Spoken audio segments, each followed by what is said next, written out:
Hello everyone and welcome to Millennial Money. I'm Alexandra Gonzalez. As you know, the crypto market has been pretty volatile. And to help us navigate these turbulent times, we brought on Rich Dad's crypto expert, Jeff Wang. Thank you so much for joining us, Jeff. We're really excited to have you here and to kind of guide us throughout all this craziness that we've been seeing in the market these past couple months.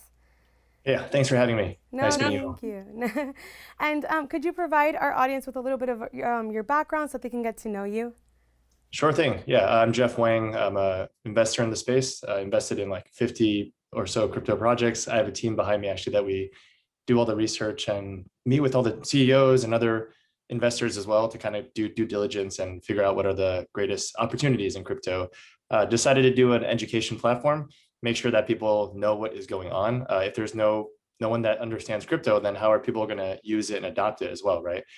So I also run the Rich Dad crypto newsletter, and then I also have a couple patents in the space just to really dive deep into the really what's going on in cryptocurrencies. Yeah, thank you, Jeff. And really, let's just dive into it. I mean, everyone's talking about Bitcoin, but I've heard that there's other coins that outperform Bitcoin's growth. Why don't we hear about these? And I guess what do you offer in this Rich Dad Crypto newsletter that could help our audience? I think the first thing that people need to understand is why Bitcoin is catching all the media attention. And that's because of the concept of decentralization. So when you think about money or you think about even controlling an application, there's always someone that is owning the rules behind it, the inflation or the supply.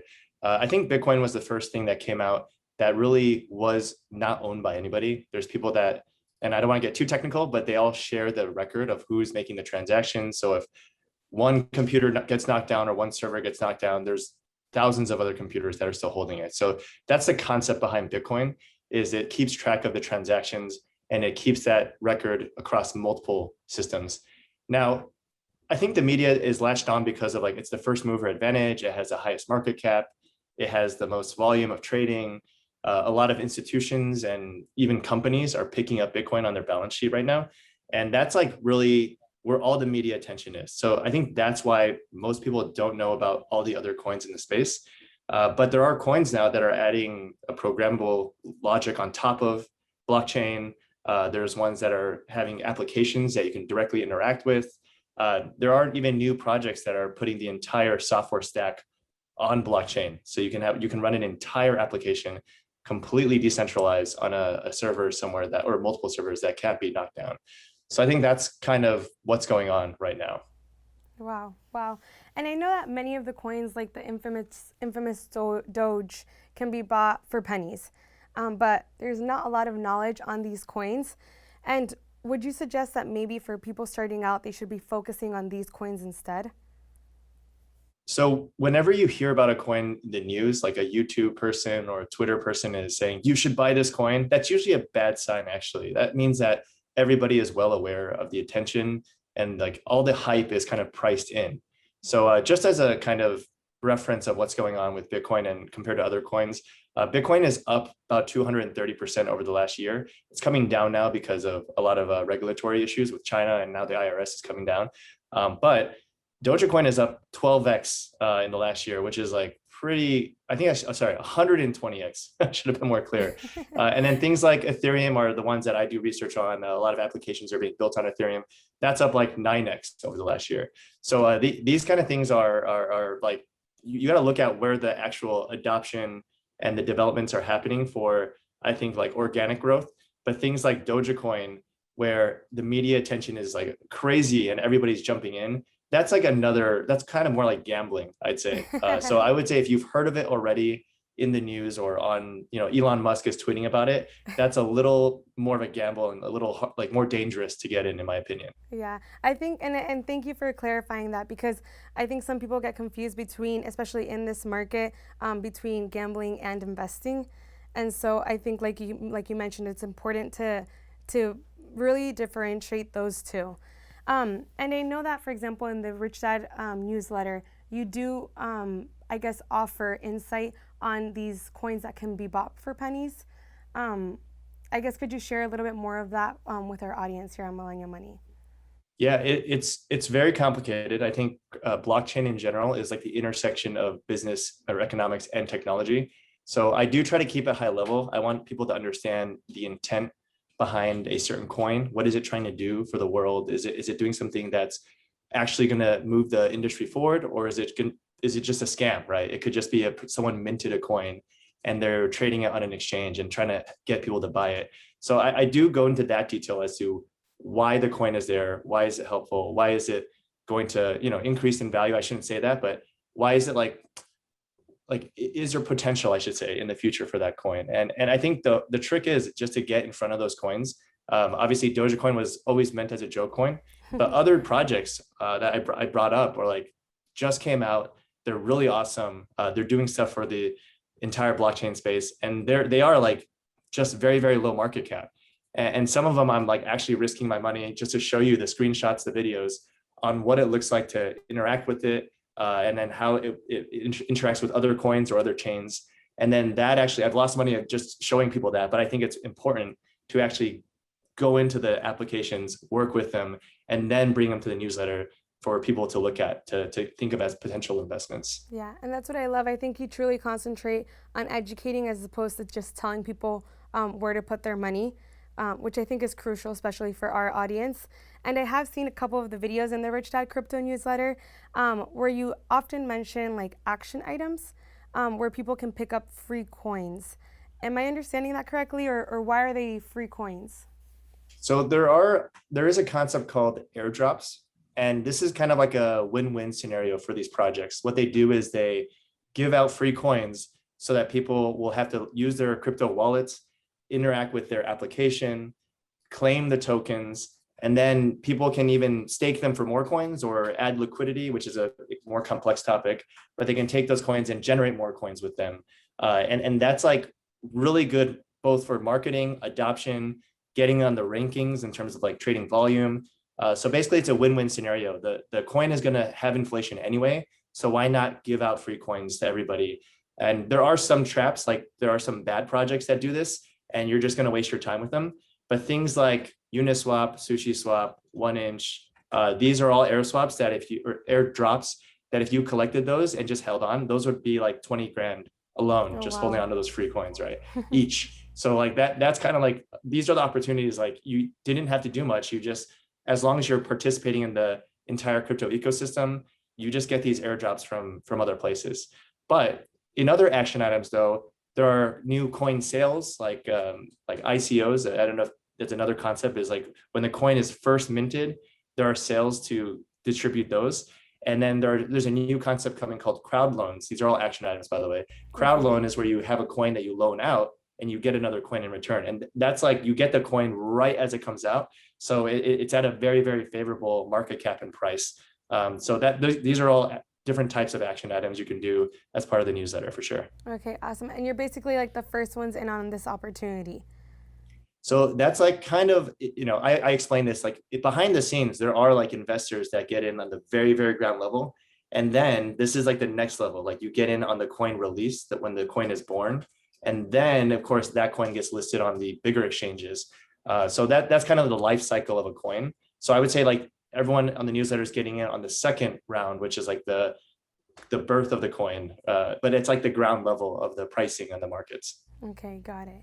And in the newsletter, you've also mentioned in the past that you prefer investing in coins that offer a service, and that they're not just tokens but so much more. So, what are some of these services? Yeah. So just like taking a step back, like if you think about Bitcoin or Dogecoin, they don't actually do anything, right? They're just a coin that has a limited supply and it's getting bought up, and that's why the price goes up. Hmm. But there are coins or blockchain projects that are replicating financial services, or even like NFTs where they represent an ownership of a scarce asset.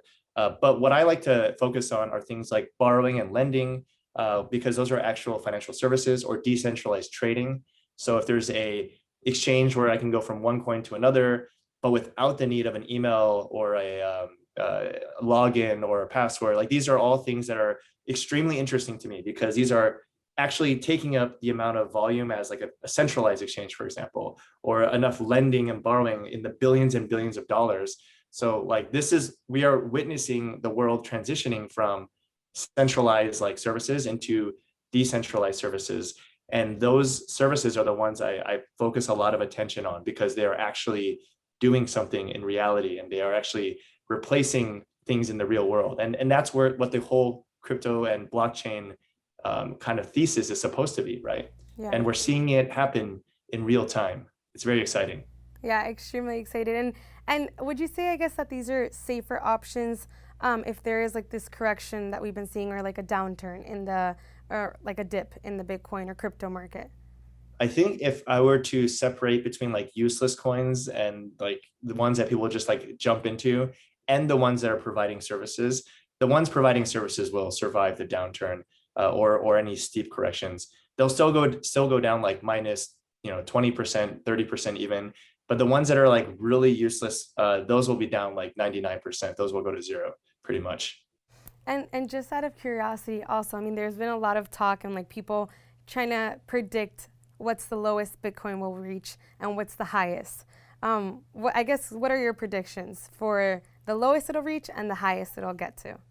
Yeah, I think it's a very simple question because I can just throw out numbers, but I Mm-hmm. can give a few kind of things that need to happen for it to hit the low prices, right? So like China banning Bitcoin and mining and banning cryptocurrencies with financial institutions, that's happening now. So that is going to take Bitcoin probably the $25,000, $24,000 level. And Ethereum, maybe the $1,800 to $2,000 level. But if you see something like Elon Musk or Tesla tweet out, oh, we all of a sudden support Bitcoin again, and we are building solar farms to mine it so it's environmentally friendly, we'll see Bitcoin go back up. Like it'll have a floor at like 30K instead of the 25, right? Because like you like the tweets and social media is enough to move these speculative assets up and down quite a significant amount. So that's kind of, there's obviously a lot of other things. Maybe, just last weekend, El Salvador considers Bitcoin as legal tender now. If we see more of that happening, then we put up even a higher floor for Bitcoin because anytime it drops at a certain amount, it's going to get picked up. And I personally see Bitcoin more as like a commodity, like a gold or like something that Yeah. is like picked up for holding value. But in the newsletter, I focus, not just on Bitcoin, but on all the other services and things that are happening as well. Hmm. And that's exactly what Robert says too. Like especially during times like this where people were getting very emotional about their decisions and deciding to sell.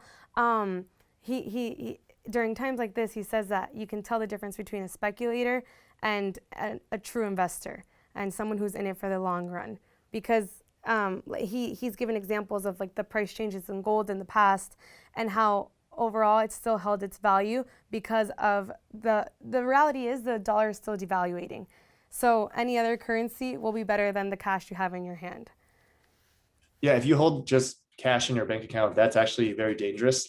Mm-hmm. Even in index funds or gold or crypto, it's good to spread out the risk, right? Because if you just hold cash, you're losing at least 2% a year. But with the amount of money that's getting kind of spent and printed out, and now we have scarce services like scarce lumber and gasoline prices going up, it is actually concerning this year as to what will happen to the US dollar. But I will say, like, even in crypto, there are ways to hedge against these things. You can stake your coins. You can also do yield farming or yield aggregators, which generate interest on your coins as well. That means, like, if I have, $1,000 worth of coins, that I actually could double in supply by staking it in the right places.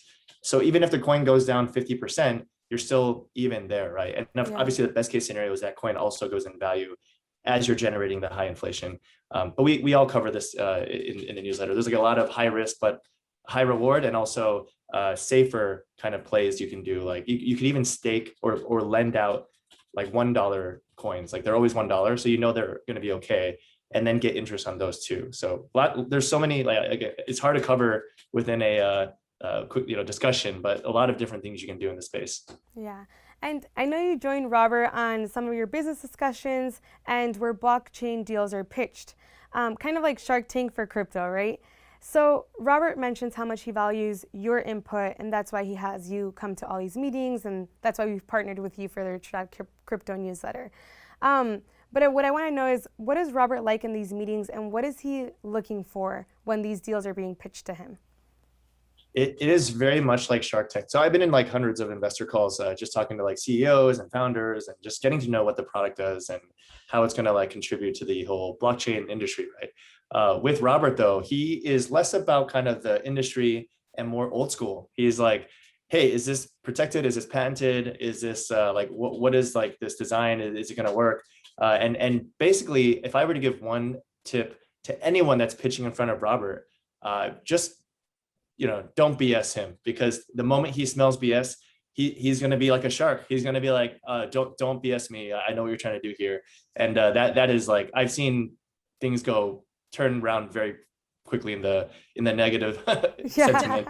I just say, just if you're going to pitch in front of Robert, just be transparent and don't BS him, because he'll smell it from a mile away. Yeah, that is true. Even though these meetings are being held through Zoom, I think one thing we truly value here at the Rich Dad Company is transparency, and that's what we look for within all our partners. So I think you did a good job on advising everyone who's pitching these deals with just pure transparency. And well, thank you so much, Jeff. I don't know if you have any final words for anyone who's either starting off investing or is investing and is kind of nervous in this market. Yeah, I think one thing about crypto is it's very volatile. So you can see things go up 1,000% and you can see things go minus 99%. But I think the most important thing is just to understand what is going on, understand the technology, understand like the value that each coin is bringing, and you should be okay longer term. And if you want to learn more, you can go to study.richdad.com. But overall, it's a very fascinating space. It's definitely where the world is turning. Like you can see it in real time. Like things are moving from centralized services to decentralized services. Now you're seeing governments kind of step in to see like, oh, what do we do? Like this is crazy. How do we regulate this, right? Yeah. So it is going to be an interesting next couple of months, to say the least. Yeah, and thank you so much, Jeff, for joining us. We appreciate it, and for guiding us through all this craziness. Thanks for having me. Thank you. Thank you, Jeff Wang, for joining us for our first Crypto Millennial Money. And to get your copy of the Rich Dad's Cryptocurrency newsletter, click the link below. And click the subscribe button if you want to keep seeing more of these videos.